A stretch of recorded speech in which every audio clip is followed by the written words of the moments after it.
Hello, it's Alexis Littleboy here, and today I'm going to be talking about the difference between intuition and fear. So I'll give you a brief overview. I'm going to discuss what the particular meaning of intuition is. Most people know what fear is. It's usually something we all feel. And then go into a little bit how you would tap into your intuition and what the difference is between feeling what is intuition and what is fear. I feel the energy in my body. I feel things, so I'm more of a feeling person rather than everyone has their own learning style. So I'll just get my notes. So intuition itself. My definition of intuition is basically tuning into your spirit, the connection to source, what is truth, your truth, and the ultimate truth. Knowing without actually knowing how you came to know whatever it is you're knowing.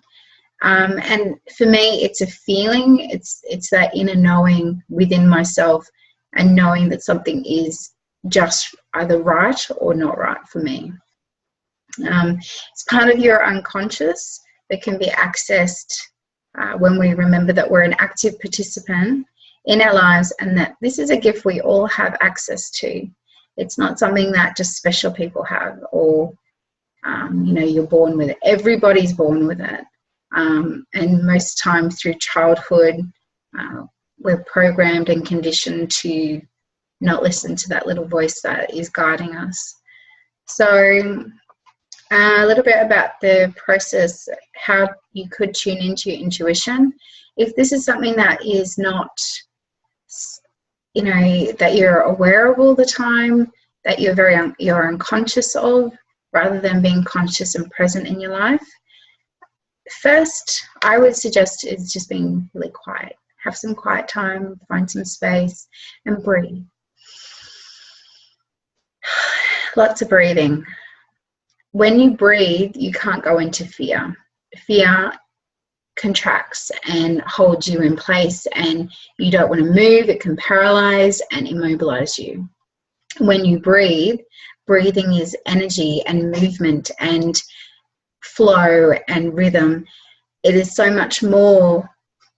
And when you can do that and breathe, all you need to do is breathe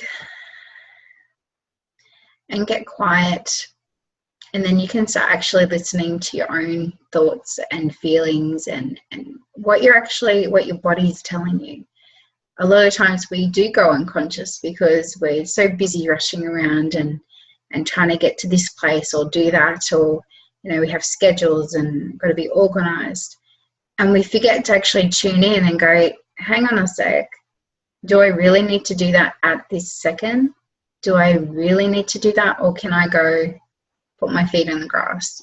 Can I do something different? What is it that I actually feel I need to do? So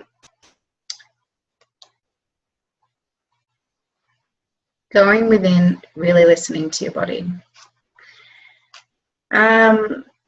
For me, I ask a lot of questions. I love questions because questions are like opening up a doorway. And until you ask a question, you don't have a pathway for the answer to come through. And that's one way of looking at it. But for me, questions open up one way of just looking at it, and then you can expand and things become, they can get a little bit like, I'll ask a question and it'll lead me down the rabbit hole. But if you want to go down the rabbit hole, that's okay. Otherwise, it can just get you that answer at that time. By asking questions, we can listen and we'll get signs or messages, whatever the answer is for us. It's not like a booming voice coming from the sky telling us what the answer is. And it might not be as logical as getting a particular phrase or thought in your head. It could be. There are lots of different ways to receive messages.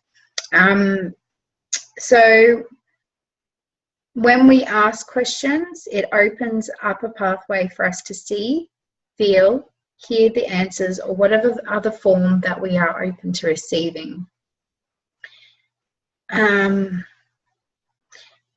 Awareness is similar to intuition in the fact that you have awareness because you become more conscious of either a particular thought or a feeling, and that's where you come out of that whole unconscious just doing as you're programmed to, okay, well, what is it that I'm actually doing? What am I doing in my body? How does my body feel today?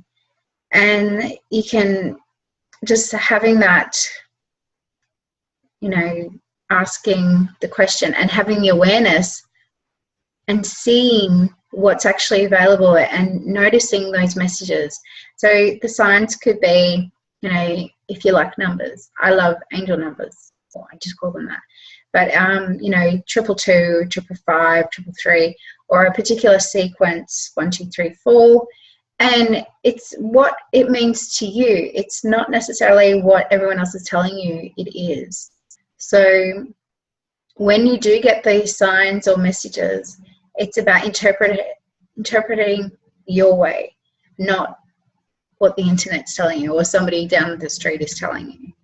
So other ways you can receive messages is I like looking at clouds, and you can see pictures in clouds. So I don't know what that's called. Hearing a song and hearing there's a particular phrase that, you know, might stick out in your mind, and just listening to that and what does that mean to you, and taking it inward and feeling it. And even the music, the vibration from the music can be very, you know, it can be uplifting, or if it's, you know, feeling a little bit depressing, what is that reflecting back at you? And just, you know, you could probably overthink everything, or you could just feel into it and what does it mean for you. And that's what intuition is. It's what it is to you and what are the next steps for you. It's not about anybody else. It's about you and your path. And when you do get that awareness, when you ask the questions and have those messages and, you know, whatever it is that comes into you, your consciousness, trusting that that's your truth. Trusting that what you're receiving and what you're noticing is meant for you to notice. That, you know, noticing so many red cars driving down the street, you know, what does that mean to you? And trusting that that message is for you. Because if you think about, there's so much in this world that we can't process every little bit. So we've got the reticular activating point in your brain, and that filters out everything, unless it's something that's conscious and you're aware of, and it's like, you know, you might have been thinking about buying a new car and suddenly you're seeing the particular model everywhere. It's only because you're already going down that path and you're thinking about it that, excuse me, your mind's decided, oh, we need to be aware of that. So we suddenly, you know, it's like putting the spotlight on it. Okay, they're everywhere. So that can be why suddenly when you're thinking about something, you see it everywhere, or you become aware of it. And then from trust, actually going back to trust, if you have issues with trust, you need to first start looking at trusting yourself. And if you don't trust yourself, it's really hard to trust your intuition because it's a part of you. So really listen, and if you do feel that you don't trust what you're hearing, then I would go back to working on trust with yourself, because it could be that you've got some baggage. If you've made decisions before that didn't turn out right and you feel like you were trusting what you thought was right and it felt like it all fell apart, that can be where you go, well, I've made bad decisions. I don't trust myself to make any good decisions. You need to clear that, because at the real root of it, your soul is perfect, divine, and we're having this experience for a reason. So I would definitely go back to that. Where doubt exists, fear persists. Oh, I like that. So get to know yourself, spend time with yourself alone if you can, even if it's 5 minutes outdoors, get your feet in the grass, really connect, because we are part of this earth. We are, part of this whole environment, as well as, participating. We're a part of it. You think about the trees and their root system, they're all connected, and it's because they have all access to the network, because all their roots go down into Mother Earth, and at a level, far down, they're all connected. They all have access to information. So it's similar to that, in the fact that as humans, we can tap into the consciousness or the collective, and yeah, it's just fascinating. So really get to know yourself, because if you want to tune into your intuition, if you want to know the difference between intuition and fear, you really need to know yourself. You need to let go of the baggage that you're holding on to and be you. Don't be anyone else, be you. And so moving through with breathing, quiet time, asking and awareness, trust that what you're seeing and feeling, and everything has a message or a reason for it, and trusting in yourself. And then taking action. If you feel guided to, run a webinar or put up a web page, or, go talk to your girlfriend you haven't spoken to in a few months or years. Do it when you feel inspired. When that thought comes into your mind, you can't do it there and then. Make a note or make an effort to take some form of action, because you will be guided, and you have this intuition, you have this ability to move forward. But you need to listen, and you need to take the action, because the universe will only throw so much at you, and then it's like you're blocking your ears and no, I can't hear you. And then suddenly, well, you can't hear it because you've put cotton wool in your ears, and you need to pull it back out and start letting that little voice get and grow a little bit louder, until it's intuition. It's your soul that you're listening to. It's not fear that's guiding you, because most of us live in fear. Fear, like, is our partner going to leave us, and getting really anxious, and this feeling in our stomach. Yeah, so love or fear? I choose love. Fear comes in, love, fear. Anyway, so when you do start listening, and you start asking those questions, and starting to see things and connecting the dots, you're not making it up. You're really not. The messages are for you, and they're unique to you in that time, in that space. That's you, okay? And you need to, well, obviously you have a choice. You can either listen, take action, or you can listen and not, or not even listen. It's up to you. It's your choices that bring you down the path that you're going. So really think about that. Think about what choices are bringing me to this place. If you don't like where you're at, what different choices could you make? What else could you do?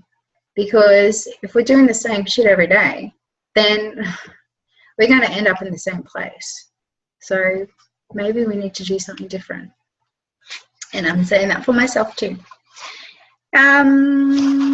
So different ways to receive guidance. So I've already talked about a few. Also feathers, seeing pictures or symbols, and dreams are another one.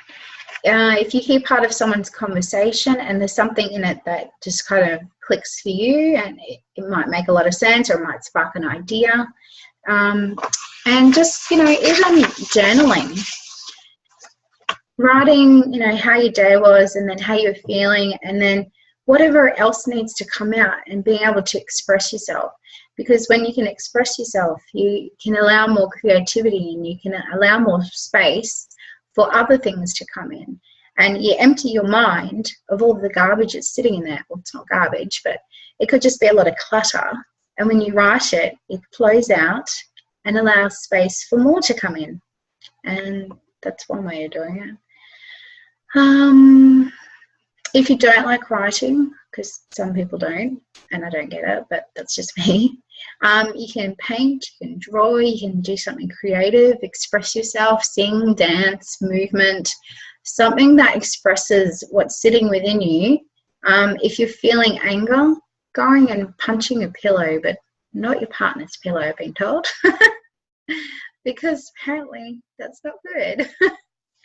But, you know, you could go find a punching bag, or you can get some gloves and go punch a tree. Well, not a tree. Something, you know, or some kind of form of expression. Go stamp your feet. Go outside and in your bare feet and stamp your feet and have a temper tantrum if you wish. You need to express yourself. If I could, I would scream more, but I live in suburbia and I don't feel it's appropriate at this point in time. So screaming into a pillow works, but don't, once again, do it in yours or your partner's pillow. Preferably one that people don't use, because your energy actually goes into that. And then if it's an angry or a sad or a guilty or whatever feelings that you're expressing goes into that, then you really don't want other people to kind of be copying it, because, yeah, unless you clear it, you can clear it. Anyway, moving on. So that was a little bit about, you know, tuning into intuition and, you know, how you can do that. And I can expand on that another time. But really, we're talking about the difference between fear and intuition. So I wanted to go into that a little bit, where my experience is I feel things in my body. So for a lot of period of time, I was very unconscious. I didn't want to be in my body, so I was floating, you know, over wherever. And until you get really back in your body and start noticing the aches and the feelings and the knots in your stomach, when you have a choice or a decision to make. Now, there is a similar feeling between fear and excitement. So for me, fear sits in the stomach. Excitement can also sit in there too. So excitement's like the butterflies, but it can feel a little bit similar in the fact that if you're in fear, it's a similar butterfly feeling. But the difference between fear and excitement is fear feels heavy. It feels dark. It feels kind of, you know, you're moody or grumpy or angry or sad, or it's got a heavier vibration. It's a heavier energy. Excitement, on the other hand, is kind of light and fluffy and just more energized and, you know, filled with wonder and promise and possibility. That's the difference. When you can go into your body and go, okay, body, is this fear or is this excitement? And you'll get an answer. So if you ask body, is this fear? For me, I either hear yes or no, or my body will, you can do some muscle testing.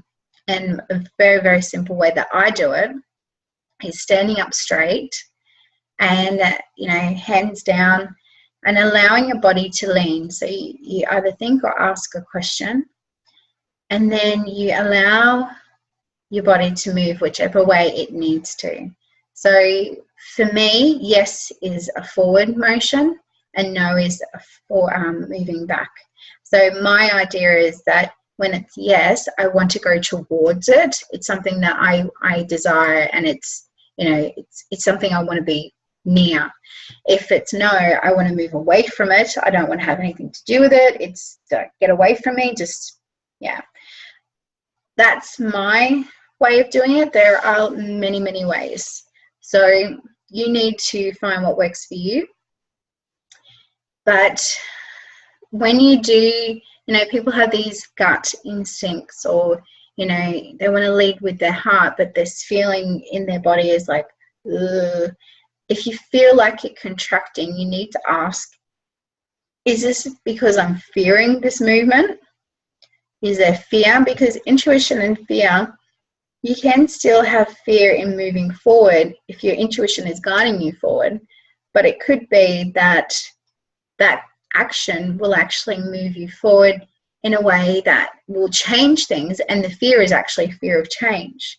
So you need to kind of not just look at the surface questions, because it could be that, yes, there's fear, but the fear is actually a signpost to say that there's change or there's something going to happen.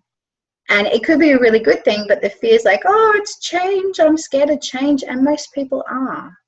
Like, seriously, most people have a fear of change. Like, we all want change and we all want to move and grow and whatever. And most people actually don't want to. Like, there's a part of our programming that goes, well, change is bad, you know. So you need to clear that little belief out. Thank you. So my takeaway from this, now it does work for everybody. You need to find your own way. This is not a kind of a cookie cutter system or process or whatever. It's really about finding, well, what does fear feel like or look like or seem like, you know, or what do you hear when it's fear? Because quite often language will be distorted through our own perceptions and filters. And when it's fear, things are a lot more negative, they're heavier. And I can only explain it the way that I feel it. I will share how I know the difference. And fear feels yucky. It doesn't feel nice. It feels heavy. And the vibration is always accompanied by lower emotions and feelings. So shame, guilt, fear, they're kind of all that yucky kind of feeling. But when it's truth, your truth, which is how I associate intuition as your truth, it might not necessarily be universal truth, but it's your truth, and that's your perception of what's happening. And when it's that, when it's your truth, like to follow a particular path or to make that choice, then it's going to, you might have a little bit of resistance. You might have a little bit of fear, but the overwhelming, you're going to have more of a feeling of excitement or change, or there's going to be something that is more uplifting. So for me, fear is like yucky, and truth, intuition, it feels light. It feels beautiful. It feels like rainbows and bubbles, or, you know, it just has that, you know, for me, it's more of a uplifting kind of childish, it's almost childish in the fact that, you know, children can be so happy and uplifted for no reason. They don't have to have a reason. So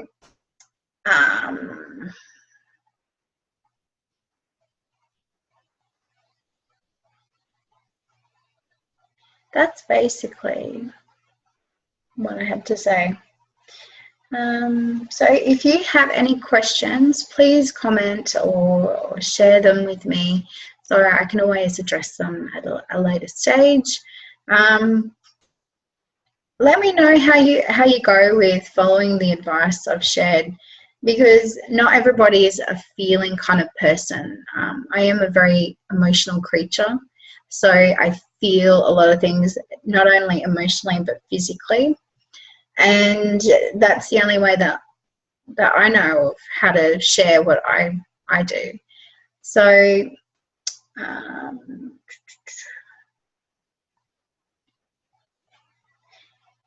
yeah, so fear doesn't necessarily have to be good or bad. Fear can just be something that's popped into your awareness, and it's not necessarily, because good and bad are only judgment. They're not, you know, they are judgments that humans have created. You know, this is good, this is bad, this is good, this is bad. We make those judgments, and there was a reason for it, and it's come through our programming and society and our cultural patterns. But really, fear doesn't have to be bad. fear can actually propel you. Fear could also be like a catalyst, because if you're in the middle of a transformation, if you think about the butterfly and the chrysalis, it doesn't know what's happening to it. And I have no idea how a butterfly feels, but for me, that would feel a bit freaky. You're going into this cocoon, and yes, it's cozy, but it's also dark. And, you know, you don't know what's going to happen on the other side. And it could be quite scary. And only when you're ready do you break out of that. And you don't know what's on the other side. You don't know how you've changed. You don't know. And that's where fear comes in. Fear is like the unknown. And we are taught to fear the unknown because the unknown brings change, generally. So that's what I've got on it. That's what I've got to say. If you like what I had to say, please share with me. And if you feel that I could expand on any of those points, please let me know. And I hope you got something out of this. So thank you very much, and I hope you all have a wonderful day. Bye.